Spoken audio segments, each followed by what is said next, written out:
الله أكبر الله أكبر الله أكبر الله أكبر ولله الحمد.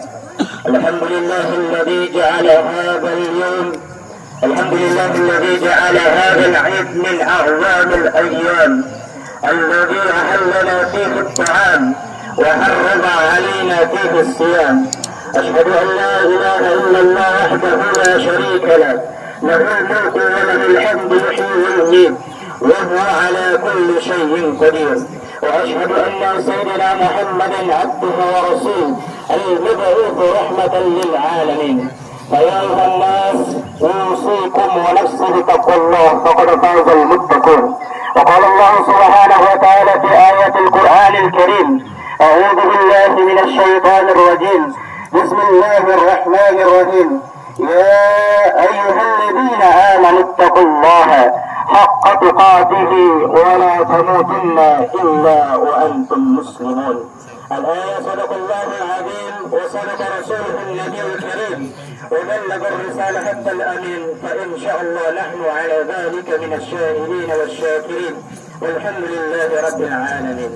Kaum muslimin yang dirahmati oleh Allah Subhanahu wa taala, di pagi hari yang disinari oleh matahari dari Allah Subhanahu wa taala, menandakan bahwa kemenangan umat Islam telah hadir di hadapan kita. Satu Syawal merupakan hari kemenangan terbesar bagi seluruh umat Islam yang berada di penjuru dunia, dari timur ke barat, selatan ke utara. Hari ini menggemahkan kalimat takbir, hari ini menggemahkan kalimat tahmid dan kalimat tahlil, seraya mereka merayakan hari kemenangan mereka.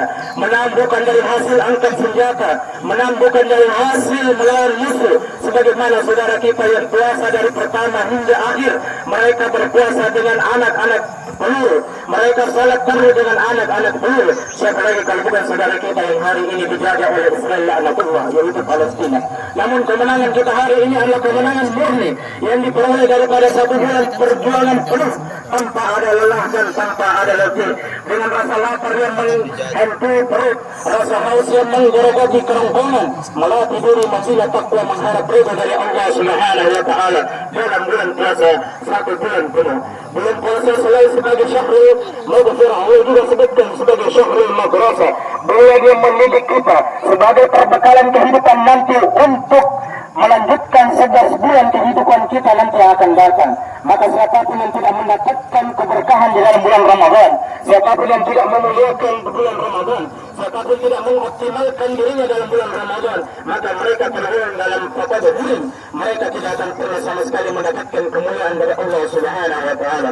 Siapapun yang tidak mendapatkan kemuliaan dari Allah Subhanahu wa taala, maka mereka tergolong daripada orang-orang fasik atau orang-orang yang tidak pernah akan mendapatkan keberuntungan dari Allah Subhanahu wa taala.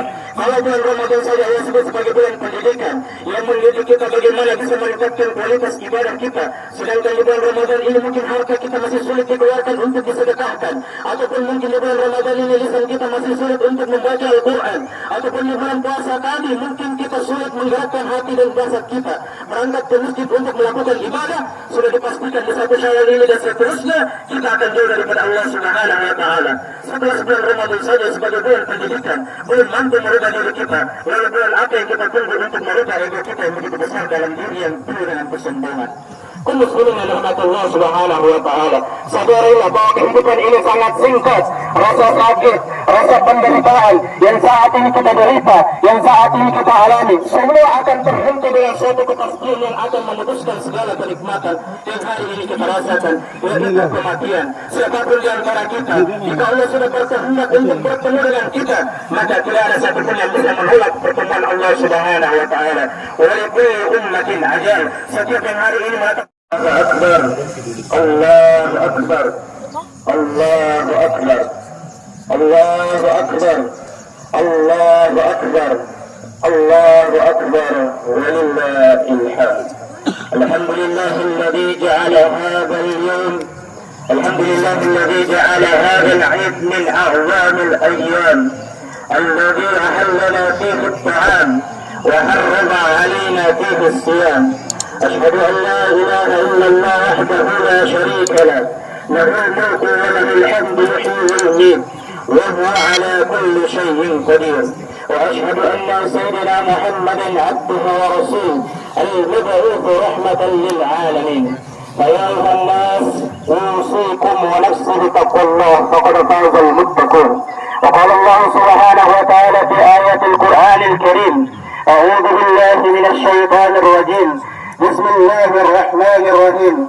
يا أيها الذين آمنوا اتقوا الله حق تقاته ولا تموتن إلا وأنتم مسلمون.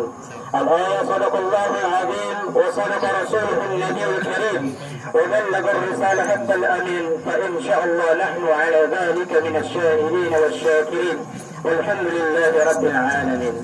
ومسلمين برحمة الله سبحانه وتعالى di pagi hari yang disinari oleh matahari dari Allah Subhanahu wa taala menandakan bahwa kemenangan umat Islam telah hadir di hadapan kita. Satu Syawal merupakan hari kemenangan terbesar bagi seluruh umat Islam yang berada di penjuru dunia. Dari timur ke barat, selatan ke utara, hari ini menggemakan kalimat takbir. Hari ini menggemakan kalimat tahmid dan kalimat tahlil. Seraya mereka mengerikan hari kemenangan mereka. Menang bukan dari hasil angkat senjata, menang bukan dari hasil melawan musuh. Sebagaimana saudara kita yang puasa dari pertama hingga akhir, mereka berpuasa dengan anak-anak peluru, mereka salat tarawih dengan anak-anak peluru. Siapa lagi kalau bukan saudara kita yang hari ini dijaga oleh Israel laknatullah, yaitu Palestina. Namun kemenangan kita hari ini adalah kemenangan murni yang diperoleh daripada satu bulan perjuangan penuh tanpa ada lelah dan tanpa ada letih, dengan rasa lapar yang menghantui perut, rasa haus yang menggerogoti kerongkongan, melatih diri masihnya takwa mengharap ridha dari Allah Subhanahu wa taala dalam bulan puasa satu bulan penuh. Bulan puasa selain sebagai syahrul maghfirah, juga sebutkan sebagai syahrul madrasah. Beliau yang mendidik kita sebagai perbekalan kehidupan nanti untuk melanjutkan 11 bulan kehidupan kita nanti yang akan datang. Maka siapapun yang tidak mendapatkan keberkahan di dalam bulan Ramadan, siapapun yang tidak memuliakan bulan Ramadan, siapapun tidak mengoptimalkan dirinya dalam bulan Ramadan, maka mereka tergolong dalam faqad bulan. Mereka tidak akan pernah sama sekali mendapatkan kemuliaan dari Allah Subhanahu wa taala. Siapapun yang tidak mendapatkan kemuliaan dari Allah Subhanahu wa taala, maka mereka tergolong daripada orang-orang fasik atau orang-orang yang tidak pernah akan mendapatkan keberuntungan dari Allah Subhanahu wa taala. Kalau bulan Ramadan saja Allah sebut sebagai bulan pendidikan yang mendidik kita bagaimana bisa meningkatkan kualitas ibadah kita. Sedangkan di bulan Ramadan ini mungkin harta kita masih sulit dikeluarkan untuk disedekahkan, ataupun mungkin di bulan Ramadan ini lisan kita masih sulit untuk membaca Al-Quran, ataupun di bulan puasa tadi mungkin kita sulit menggerakkan hati dan jasad kita berangkat ke masjid untuk melakukan ibadah. Sudah dipastikan di satu Syawal ini dan seterusnya kita akan jauh daripada Allah Subhanahu wa taala. 11 bulan Ramadan saja sebagai bulan pendidikan belum mampu merubah diri kita. Lalu bulan apa yang kita tunggu untuk merubah ego kita yang begitu besar dalam diri yang penuh dengan kesombongan. Kullu muslimin rahmatullah Subhanahu wa taala. Sadarilah bahwa kehidupan ini sangat singkat. Rasa sakit, rasa penderitaan yang saat ini kita derita, yang saat ini kita alami, semua akan berhenti dengan suatu kepastian yang akan memutuskan segala kenikmatan yang hari ini kita rasakan, yaitu kematian. Siapapun di antara kita, jika Allah sudah berkehendak untuk bertemu dengan kita, maka tidak ada satupun yang bisa menolak pertemuan Allah Subhanahu wa taala. Wa li kulli ummatin ajal. Setiap yang hari ini menetap